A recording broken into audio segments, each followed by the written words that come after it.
एका मोठ्या शहरात सगळ्यात महागडे आणि उंच इमारत बांधण्याचा प्रोजेक्ट चालू होणार होता. पण त्या जागेवर एका गरीब महिलेची झोपडी होती.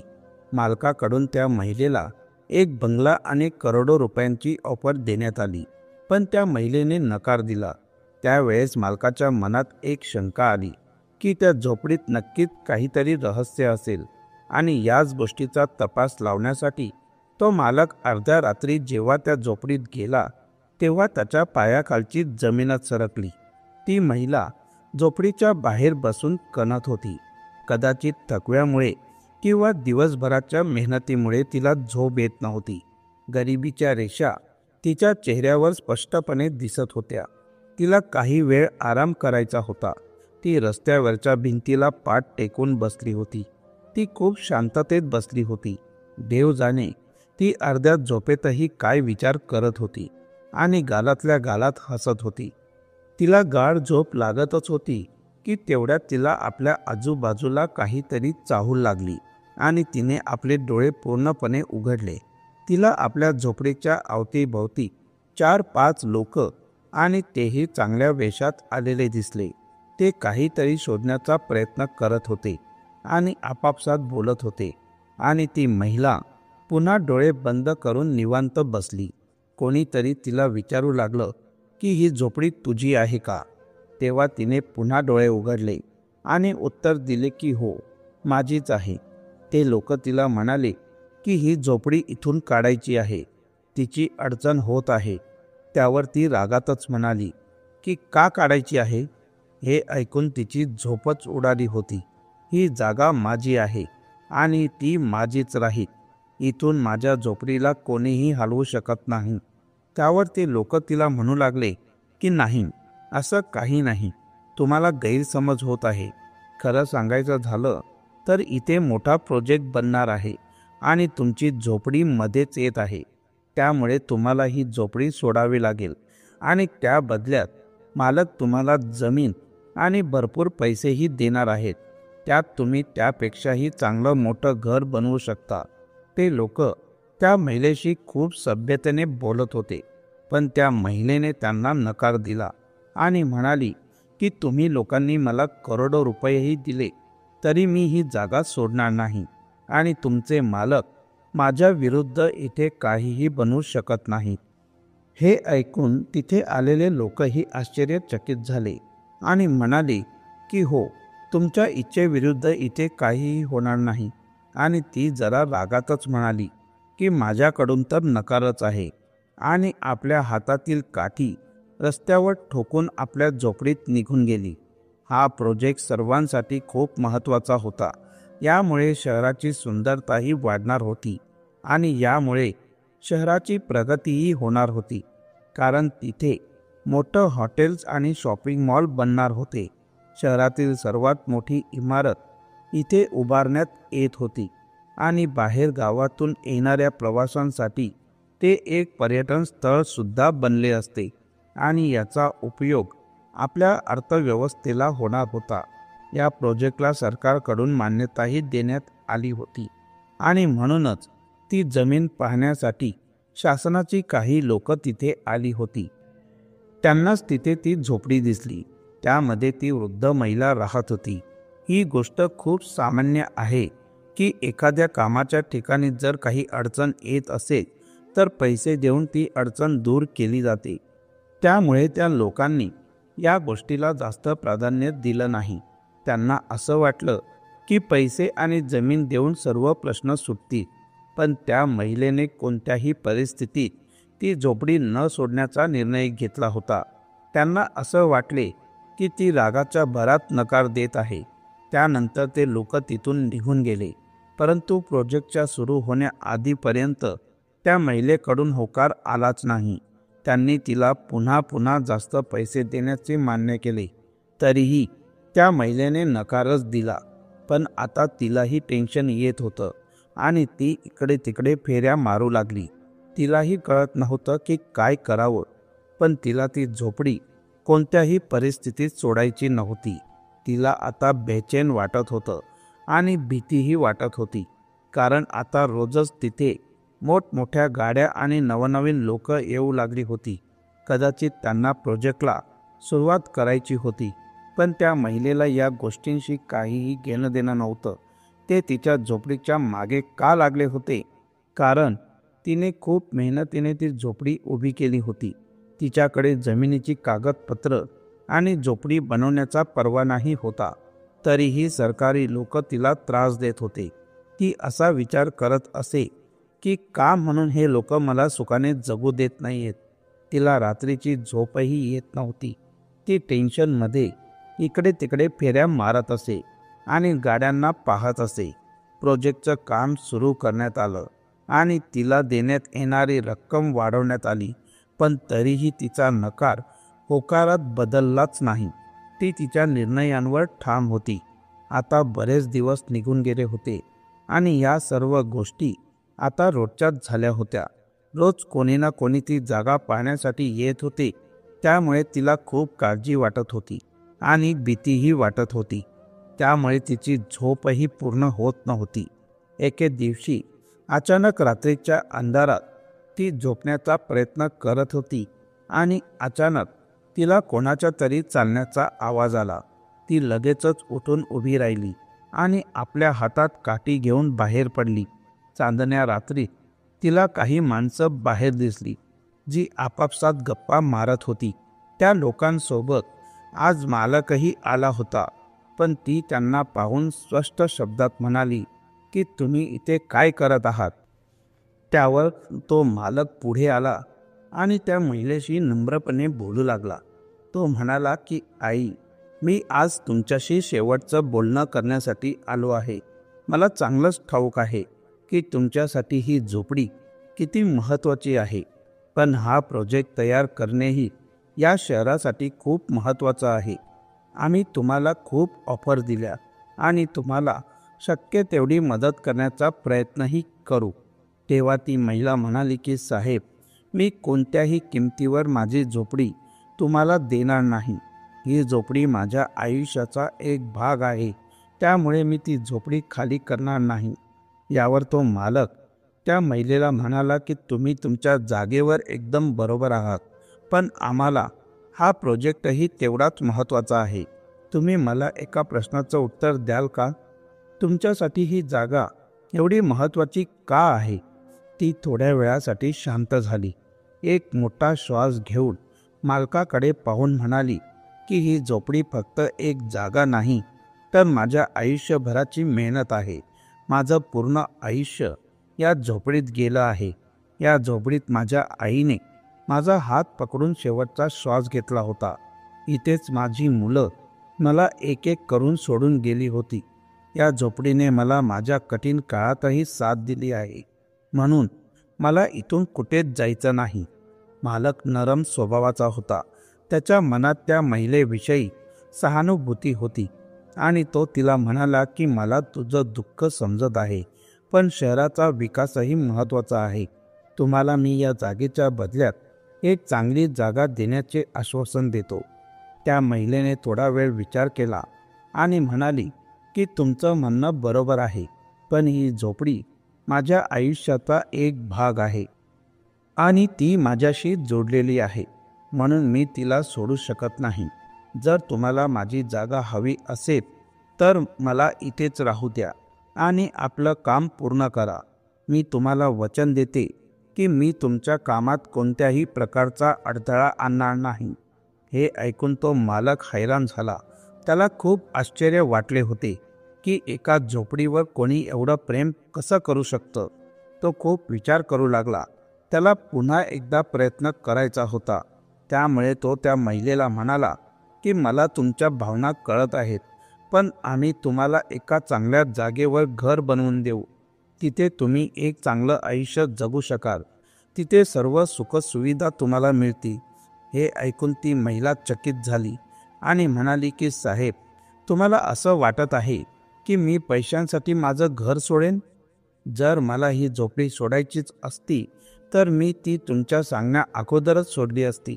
ना मला सुखसुविधा पाहिजेत ना पैसे पाहिजे. तुम्हाला माझा निर्णय ऐकून वाईट वाटेल, पण आजही माझा या गोष्टीला नकारच आहे. मला अशी आशा आहे की तुम्ही पुन्हा पुन्हा इथे तुमच्या माणसांना पाठवणार नाही. मला इथे सुखाने राहू द्या.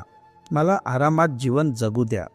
मालक आश्चर्यचकित झाला की जीर्ण झालेल्या झोपडीसाठी करोडोंची ऑफर कोणी नाकारू शकतं का?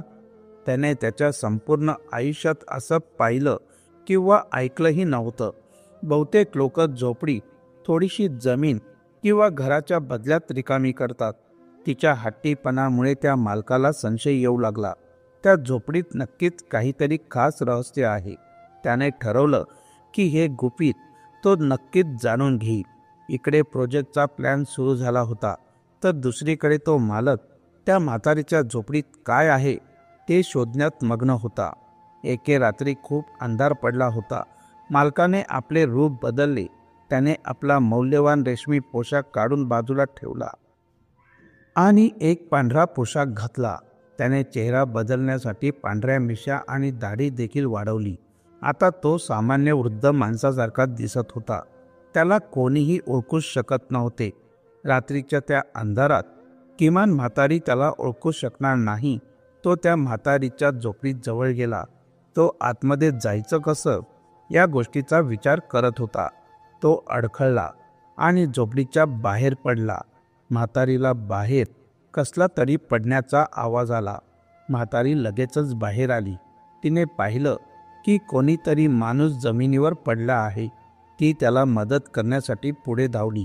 त्या म्हातारीने त्याला पाणी प्यायला दिले. त्याला आधार देऊन तिच्या झोपडीत आणले आणि त्याला एका कोपऱ्यात खाटेवर बसवले. तो तिला अत्यंत लाचार शब्दात म्हणाला की मला खूप दिवसांपासून भूक लागली आहे. मला काहीतरी खायला द्या. मग ती बाई विचार करू लागली. त्यावेळेस तिच्याकडे खायला काहीच नव्हतं. तिने दुपारची कोरडी भाकरी पाण्यात बुडवून काही वेळापूर्वीच खाल्लं होतं. तिच्याकडे काही पैसे शिल्लक होते. ती त्या मालकाला म्हणाली की तुम्हाला माहीत आहे की रात्री कुठलं दुकान उघडं असतं? ती म्हणाली की तुम्ही थांबा, मी तुमच्यासाठी काहीतरी खायला घेऊन येते. चादरीखाली ठेवलेले पैसे काढले आणि घराबाहेर पडली. पोटावर हात ठेवून अशक्तपणे पडलेला मालक ती बाहेर जाताच उठून बसला. त्याच्याकडे जास्त वेळ नव्हता. तो ज्यासाठी इथे झोपडीत आला होता ते रहस्य त्याला पटकन शोधून काढायचं होतं. त्याने लगेचच आजूबाजूचा आढावा घेतला. एका कोपऱ्यात जुन्या फाटक्या कपड्यांचा ढीग होता, तर दुसऱ्या कोपऱ्यात पाण्याचे भांडे आणि एक ग्लास होता. जमिनीवर जाड कापड पसरले होते. त्याला झोपडीत काही असं खास दिसलं नाही. तो त्याच्या जागेवरून उभा राहिला आणि झोपडीच्या मागे भिंतीकडे बघू लागला. त्याला कपड्यांच्या ढीगमध्ये लोखंडाचा वास आला आणि त्याने कपडे सरकवून पाहिले. तेव्हा त्याला आश्चर्य वाटले. त्याने पाहिलं की एक छोटा लोखंडी दरवाजा त्या ठिकाणी होता. त्याने तो दरवाजा उघडला आणि त्याच्या पायाखालची जमीनच सरकली. तिथे एक बोगदा असल्याचं पाहून त्याने खिशातून टॉर्च काढली आणि त्या बोगद्यात प्रकाश टाकला. त्याला वाटले की दाराच्या मागे भिंत असेल किंवा पाईपलाईन वगैरे असेल, पण त्याच्या आत एक बोगदा होता. बोगद्यात आत जाण्यासाठी एक अरुंद जागा होती. मालक गुडघ्यावर चालत त्यातून जाऊ शकत होता आणि तो काही क्षणात त्या बोगद्याच्या आत शिरला आणि गुडघ्यावर चालत तो खूप आत गेला होता, कारण तो बोगदा खूप लांब लचक होता. तो चालता चालता थकला होता, पण त्याने हिंमत हारली नाही. गुपित जाणून घेण्यासाठी तो चालतच राहिला. शेवटी तो बोगदा संपला. तो एका लोखंडी शिडीवरून खाली उतरला आणि खाली पोहोचला. खाली एक खूप मोठे तळघर होते. त्याने आजूबाजूला जाऊन पूर्ण तळघर पाहिलं, पण ते पूर्ण रिकामेच होते. आता काही विशेष न मिळाल्याने तो मागे वळणारच होता की त्याच्या पायाला काहीतरी आदळलं आणि तो दचकून खाली पडला. मोठ्या कष्टाने त्याने स्वतःवर नियंत्रण ठेवले, पण त्याच्या समोर एक गुप्त खोली आहे हे पाहून त्याला आश्चर्य वाटले. ती त्याने स्वतःच उघडली. कदाचित त्याचा पाय चुकून त्याच्या हँडलवर पडला असेल आणि दरवाजा आपोआपच उघडला गेला असेल. तो आश्चर्याने आत शिरला ती खोली पुस्तकांनी आणि नवनवीन दागिन्यांनी भरलेली होती. असे वाटले की हे काही भव्य आणि विलासी राज्याचे चिन्ह आहे. मालक प्रत्येक गोष्टीला हात लावून पाहत होता. तो आश्चर्यचकित होऊन विचार करू लागला की ती बाई कोण होती आणि एवढ्या मौल्यवान गोष्टी तिच्याकडे कशा आल्या. एक गोष्ट तर नक्की आहे की ती बाई चोरी करून इथे लपवू शकत नाही. ही सगळी तिची संपत्ती होती. त्या बाईने आपल्या पूर्वजांच्या आठवणी सुरक्षित ठेवण्यासाठी तिच्या झोपडीत लपण्याची जागा बनवली होती. तो प्रत्येक वस्तू एकदम बारकाईने पाहू लागला. इथे इतक्या मौल्यवान वस्तू होत्या की करोडो रुपयांच्या मोबदल्याच्या तुलनेत ते काहीच नव्हते. म्हणूनच त्या महिलेने राजवाडा आणि करोडो रुपये घेण्यास नकार दिला. इतक्यात त्याला त्याच्या मागून पावलांचा आवाज आला. म्हणून त्याने मागे वळून पाहिलं. तीच म्हातारी हातात काठी धरून त्याच्याकडे येत होती. म्हातारी म्हणाली की कोण आहेस तू आणि इथपर्यंत कसा पोहोचलास. त्याचा चेहरा लाल झाला होता. मी चोर नाही. तू माझ्यावर विश्वास ठेव. मी तुला किंवा तुझ्या या अनमोल वारशाचे नुकसान करणार नाही. मी एक मोठा माणूस आहे. माझं नाव कैलास आहे. काही दिवसांपूर्वीच मी तुला भेटायला आलो होतो. कैलासने आपला चेहरा साफ केला आणि नकली दाढी मिशा पण काढल्या, जेणेकरून म्हातारी त्याला ओळखेल. आणि त्या म्हातारीनेही त्याला लगेचच ओळखले होते. ती म्हणाली की तुम्ही इथे कसे. हे रहस्य तर मी काही वर्षांपासून लपवून ठेवले होते, पण हे आता सगळ्यांना माहीत होईल. कैलासने म्हातारीला विचारलं की तुम्ही कोण आहात आणि हे सगळं तुमच्याकडे कुठून आलं. म्हातारी म्हणाली की आता मी तुम्हाला सगळं काही सांगते. ती हळूहळू चालत चालत एका मोठ्या व्यासपीठावर बसली. तोही तिच्या पावलांवर पाऊल ठेवून तिच्यापासून काही अंतरावर जाऊन बसला. माझं नाव रेवती आहे. माझे वडील आणि आजोबा एकेकाळी एका मोठ्या राज्यावर राज्य करत होते आणि आमचे कुटुंब तिथे आनंदाने राहत होते. आणि ते शहर त्यांच्या सौंदर्य आणि संपत्तीसाठी प्रसिद्ध होते. ते आमच्या राजवाड्याचे वैभव होते. आमच्या राजवाड्याची भव्यता अगदी पाहण्यासारखी होती आणि आमच्या खजिन्याची गोष्ट दूरवर प्रसिद्ध होती. अनेक शत्रूंची नजर आमच्या राजवाड्यावर आणि खजिन्यावर होती. शत्रू शतकानुशतके आक्रमणाच्या तयारीत व्यस्त होते. खरं तर त्याने आमच्या भागावर आणि राजवाड्यावर अनेकदा हल्लाही केला होता, पण आमचे बलाढ्य सैनिक त्यांना सदैव चोख प्रत्युत्तर देत होते. माझे आजोबा त्यावेळचे सर्वात मोठे सालार होते. एके दिवशी ते अचानक आजारी पडले. त्यांचं निधन झालं. त्यांच्या निधनाने राज्याचे खूप मोठे नुकसान झाले आणि धक्का बसला. त्यांच्या जागी त्यांचा राजपुत्र आला, पण आम्ही सर्व शोकसागरात बुडालो होतो. एके दिवशी आमच्या राज्यावर शत्रूंनी हल्ला केला. एकीकडे आमची लोक या हल्ल्याचा प्रतिकार करण्यास तयार नव्हते, तर दुसरीकडे हल्ला खूप तयारीनिशी केला गेला होता. ती एक खूप मोठी लढाई होती. त्यात आमच्या कुटुंबाने सर्वस्व गमावले. शत्रूंनी आमचा वाडाही ताब्यात घेतला. सर्वांना ठार मारले. काही लोक आपला जीव वाचवण्यासाठी पळून गेले आणि आम्ही मौल्यवान वस्तू आणि एक मोठी पेटीसह शक्य तितकं सामान सोबत आणले आणि आम्ही आमचं प्राण वाचवण्यासाठी गुप्त मार्गाने पळ काढला.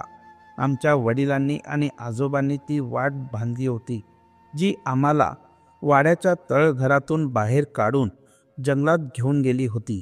पण जंगलात दिवस काढणे खूप कठीण होते. तिथे मोठे जंगली प्राणी होते, जे कधीही आमच्यावर हल्ला करू शकत होते. जंगलात दरोडेखोर असायचे, ज्यांच्यापासून आमच्या जीवाला खूप मोठा धोका होता. तिथून आम्ही शहराचा रस्ता शोधत या घरापर्यंत पोहोचलो. कदाचित कोणीतरी आपल्या मौल्यवान वस्तू ठेवण्यासाठी ते इथे बांधले असेल, परंतु यावेळेस ते रिकामे होते. कदाचित त्याचा मालक इथून निघून गेला असेल किंवा मरण पावला असेल. आम्ही या घरात राहू लागलो, पण इथून खाण्यापिण्याची व्यवस्था करणे खूप अवघड होते, कारण इथून शहर खूप अंतरावर होते. संपूर्ण मार्ग डोंगरांनी भरलेला होता. हळूहळू शहराची प्रगती होत गेली. दुसऱ्या भागात घरे आणि दुकानं बांधली जात असल्याने आम्ही सर्वांनी मिळून या तळघरातून एक बोगदा बनवला, ज्यामुळे आम्हाला बाहेर पडणे आणि जेवणाची व्यवस्था करणे सोपे झाले. परंतु आम्हाला भीती वाटत होती, जर कोणी हा दरवाजा पाहिला तर. म्हणूनच आम्ही वर एक झोपडी बांधली. आम्ही अनेकदा इथे यायचो आणि आमच्या आजोबांची भव्यता आठवायचो, कारण आता आमच्याकडे फक्त त्यांच्या आठवणी उरल्या होत्या. माझ्यासोबत आलेल्या बाकीच्या बायका हे जग सोडून गेल्या होत्या. मी त्यांच्यापेक्षा खूप लहान होती. या सगळ्या गोष्टींचं काय करावं हेच कळत नव्हतं. कुणाला कळलं असतं तर त्यांनी मला मारून टाकलं असतं, जसं माझ्या वडीलधाऱ्यांना फासावर लटकवलं होतं. सगळं लुटून फरार झाले असते. ही सर्व आमच्या घराण्याची स्मृतिचिन्ह होती आणि मला त्या सर्वांवर खूप प्रेम होतं. मी माझ्या आजोबांची पुस्तके वाचत राहिली, त्यांच्याकडून खूप काही शिकली. हे सोनं आणि पुस्तके माझ्या आजोबांची स्मृतिचिन्हे आहेत आणि मला त्यांना सुरक्षित ठेवायचे आहेत. मला माझ्या प्रिय वडिलांचे प्रेम आणि आठवणी जिवंत ठेवायच्या आहेत. माझं संपूर्ण कुटुंब एका रात्रीत नष्ट झाले. मी अनेक पुस्तके लिहिली, ज्यात मी माझ्या बालपणीच्या प्रत्येक गोष्टींचा समावेश केला आहे, पण ती पुस्तकं काढता आली नाहीत. जी तुम्ही पाहत आहात ती माझ्या आई वडिलांनी मला वाचायला शिकवलं होतं. हे सर्व जाणून कैलासला धक्काच बसला. एका राजकन्येने आपल्या शहरात कसे अज्ञाताचे जीवन व्यतीत केले होते याची त्याला कल्पनाही आली नाही. कैलासला लगेचच समजले की हा खजिना प्रकल्पासाठी खूप महत्त्वाचा आहे. त्याने त्या स्त्रीचा आदर करण्याचे आणि तिच्या राज्याचे रक्षण करण्याचे वचन दिले आणि असे ठरवले की हे घर स्मृतिचिन्ह म्हणून जतन केले जाईल. त्यानंतर त्या जागेवरील सर्वात उंच इमारतीचा समावेश करण्याची योजना वगळण्यात आली आणि ती झोपडी त्यांच्या सर्व ऐतिहासिक महत्त्वासह जतन केली गेली. कैलास तो खजिना त्याच्या समोर राजवाड्यात घेऊन गेला. ती एका राज्याची राजपुत्री होती. तिने लहानपणापासून ते आजपर्यंत गरिबीचे जीवन जगले होते. कैलासने त्या महिलेला वचन दिले होते की तो तिच्या इच्छेनुसार एक इमारत बांधेल, ज्यामध्ये त्या राज्याच्या राजपुत्रांचा इतिहास असेल. तिच्या पूर्वजांच्या राजवाड्याप्रमाणेच तिच्या स्वतःच्या इच्छेचे घर बांधण्यात आले. कैलासच्या निर्णयाने त्या स्त्रीच्या हृदयात त्याच्याबद्दल आदर आणि प्रेम निर्माण झाले आणि लोकांमध्येही त्यांचा दर्जा उंचावला. सरकारने त्या भागाला एक कोरीव राजवाडा म्हणून घोषित केला आणि त्या म्हातारीच्या झोपडीत ती गुप्त खोली लोकांकरिता प्रदर्शनासाठी ठेवण्यात आली होती. ही गोष्ट लवकरच देशभर पसरली आणि म्हातारीची झोपडी एक प्रतीक बनली होती. त्या राज्यात येणारे परदेशी लोक आता फक्त इतर पवित्र स्थळांना भेट देत नाहीत, तर त्या शहरातील घरालाही भेट देतात, जिथे त्या झोपडीची कहाणी सांगितली जाते. त्याशिवाय राज्यातील इतर वास्तू आणि वास्तूंच्या संरक्षणासाठी सरकारने नवे कायदे आणि योजना बनवल्या आहेत आणि त्या म्हातारीची गोष्ट कायमची हृदयात जतन केली जाते. जसजसा वेळ निघून गेला तसतसे सरकार आणि नागरिकांनी एकत्रितपणे याची खात्री केली की शहराची प्रगती होईल. त्या वृद्ध महिलेच्या प्रेमाने आणि निष्ठेने त्या राज्याचा इतिहास वाचवला. जर तुम्हाला आजची कथा आवडली असेल तर व्हिडिओला लाईक करा आणि तुमच्या मित्रांनाही शेअर करा. आणि हो, तुम्ही अजून आमचं चॅनल सबस्क्राईब केलं नसेल तर सबस्क्राईब करा आणि कमेंट करायला विसरू नका. तुमची साथ अशीच राहू द्या. मित्रांनो, आपल्या चॅनलला दिलेल्या तुमच्या भरभरून प्रतिसादाबद्दल आणि प्रेमाबद्दल मी मनपूर्वक आभारी आहे. तुम्ही दाखवलेलं प्रेम शब्दात व्यक्त करणं कठीण आहे, पण तुमच्या या मोलाच्या पाठिंब्याबद्दल मी मनापासून आभार मानतो. तुमचं प्रेम असंच सदैव राहावं हीच माझी हात जोडून विनंती आहे.